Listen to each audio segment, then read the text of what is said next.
नमस्कार. तुमची जन्मतारीख 7/16/25 असेल, महिना कुठलाही असो, तर तुमचा भाग्यांक 7 येतो.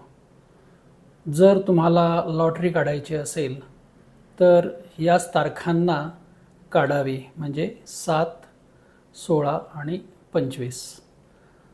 लॉटरीचा क्रमांक, संपूर्ण लॉटरीचा जो क्रमांक असेल त्याची बेरीज 7 यावी किंवा त्यामध्ये शेवटचे काही आकडे 7 यावेत, असं जर हे जर पथ्य पाळलं किंवा ही जर दक्षता घेतली तर तुम्हाला ती लॉटरी लागण्याची शक्यता जास्त असते. कारण तुमचं ते कार्य भाग्याच्या दिशेने प्रयत्न करत असतं आणि हा अंक तुम्हाला भाग्य देणारा असतो.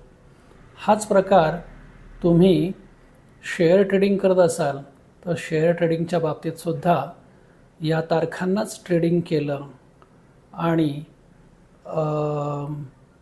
ज्या कंपन्यांचे शेअर्स घेतात त्या कंपन्यांच्या ज्या काही जन्मतारखा असतात, ज्याला आपण डेट ऑफ रजिस्ट्रेशन म्हणू किंवा इनकॉर्पोरेशन डेट म्हणू, ही जर तुमच्या भाग्यांकाशी मिळती जुळती असेल तर त्या कंपनीचे शेअर्स तुम्हाला फायदा करून देतील आणि व्यवहारही त्याच तारखेला करावेत, म्हणजे शेअर्सचा व्यवहार यशस्वी होईल. असाच प्रकार आपण ज्यांचे भाग्यांक 1 पासून 9 पर्यंत असतील त्यांनीही याच पद्धतीत व्यवहार करायला हरकत नाही. हरिओम.